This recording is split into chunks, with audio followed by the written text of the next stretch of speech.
Philippine 경기장 도시형. All right, guys, here we are on Antigua Shipyard and in the pink at the top of the map. Coming out, have fun! You! And from the team Empire, it is Beastyqt. And down to the bottom right part of the map, wishing his opponent to have the most fun that's ever been had in a game of StarCraft 2.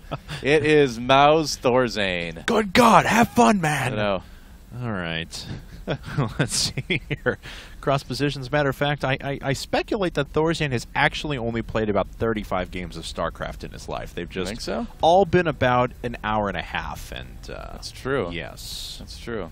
But He does have more late game experience than like 90% of the players out there. I'd argue basically everyone.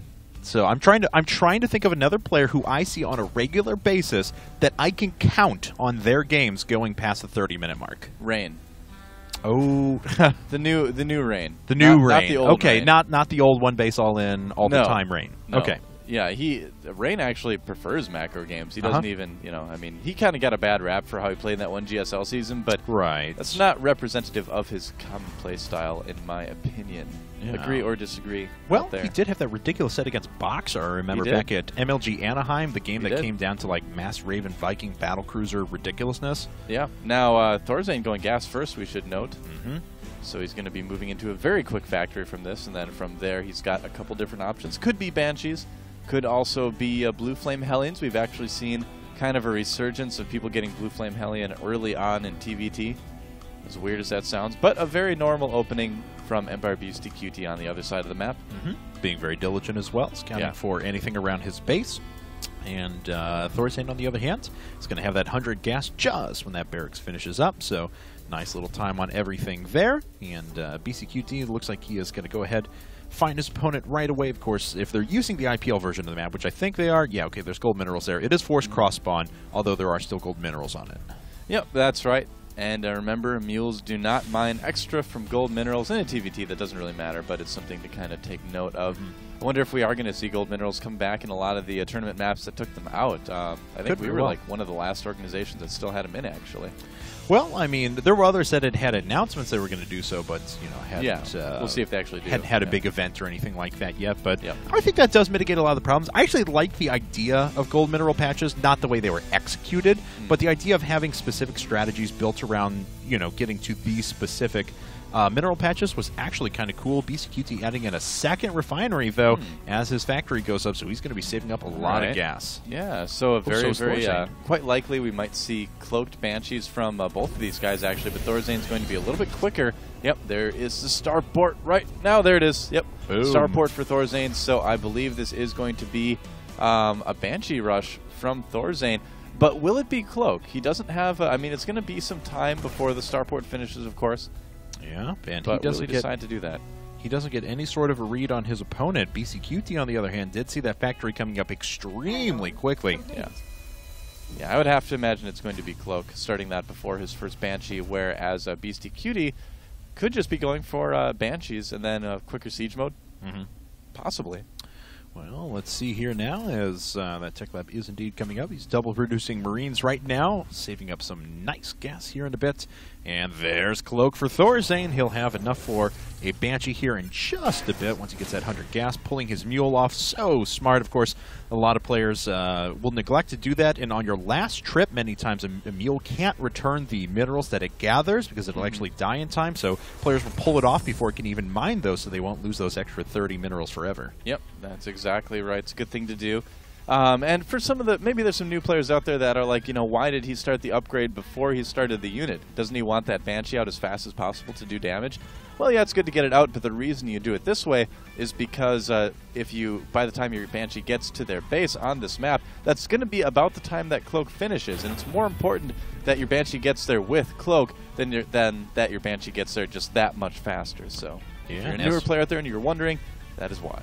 And that cloak does take a long time to build, as I was just showing there on the Tech Lab, 110 seconds. We actually have a Raven following this up now for Beastyqt, so he is going to have that Raven in store for us. It takes 60 seconds for it to get done. ThorZaIN running across as quick as possible. Cloak finishes up in 15 seconds, though, so he will have a little bit of time where he'll be able to do some damage, especially because Beastyqt did not save up a scan. Yeah, it doesn't have any scans at all. I wonder if we're going to see Beastyqt try to go mech. Usually that's a reason to get that early Raven. Another good reason is for Cloak Banshees.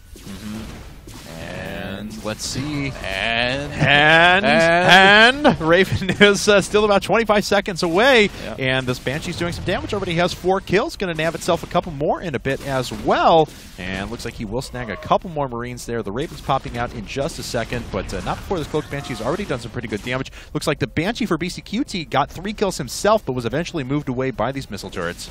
Yep, that's right. ThorZaIN had a turret up in plenty of time. Oh, look at that. Nice move there with the auto turret. Oh, but he doesn't quite get it. Oh, he does. All right. Wow, that was close. Yeah, it was close. It'd be too bad to put down that turret and not kill it, but everything is okay. Everything is perfectly fine. Don't worry. It's all right. Don't panic. You look panicked, Cat's Pajamas. I want you to know you don't have to worry. Don't Banshee's panic, dead, man. It's on the front of the Hitchhiker's Guide to the Galaxy. How can I forget this? So. Yeah, nice micro by ThorZaIN. Really, really nice to be able to kill a lot of Marines like that.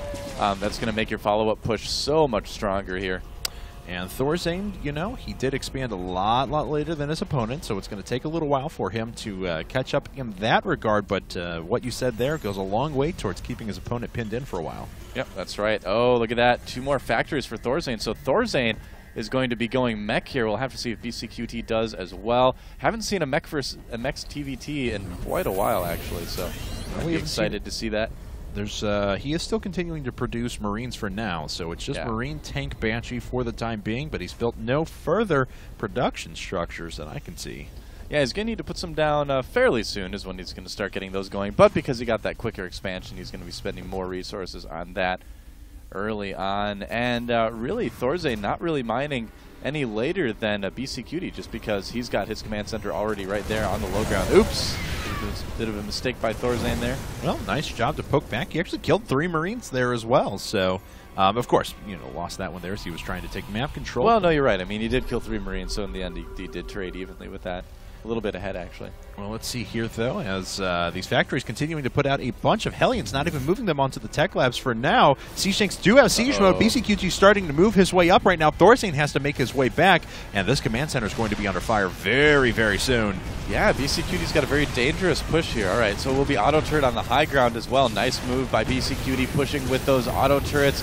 And this is a very, very scary push for ThorZaIN. He's only got Hellions. He only has 1 Banshee. Doesn't even have any Vikings out. Has to pull the SCVs, but will it be enough? I don't know. He's starting to surround those tanks, so the tanks have already gotten themselves a few kills. Beastyqt has pretty good air dominance as well. ThorZaIN finally starting to get some traction with this Banshee, though, and he does clear up the push, moves it away. Let's take stock of what happened afterwards. ThorZaIN is up in workers right now. He's sitting on a pretty decent mech build at the moment, so he certainly not really that much worse for wear. Took some damage, but not as bad as it could have been. Yeah, that was huge for ThorZaIN to hold that. And look at this now, largely Marine tank coming out for Beastyqt. He's going to be producing a couple Marines maybe here and there, but just largely Marine tank. Very interesting.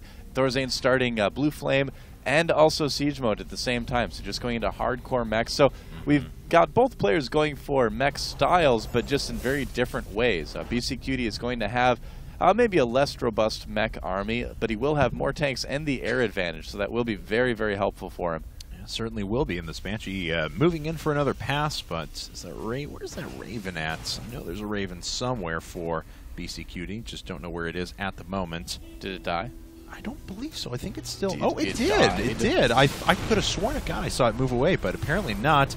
This Banshee could cloak up, though, and indeed it will. Missile turrets are on the way, but these orbital commands do not have any energy for a scan. ThorZaIN could have actually done some damage there. Yep, I don't think that he realized as well that the Raven was dead, too. So, I mean, when you see 2 Vikings like that, it's like, all right, I could use that later on in a push, then that might be a little bit more effective.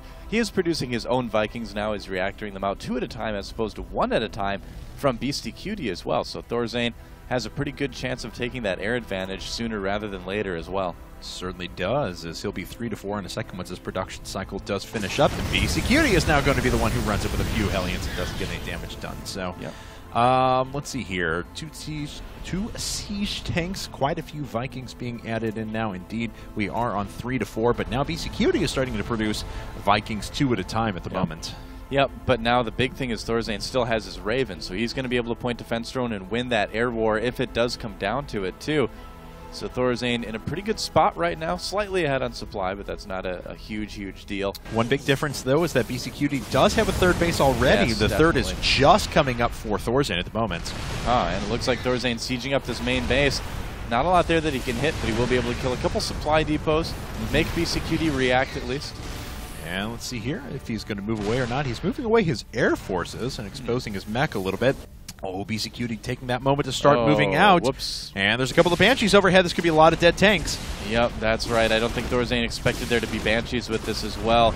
And he's going to lose at least one tank. Yeah, lost one and loses two.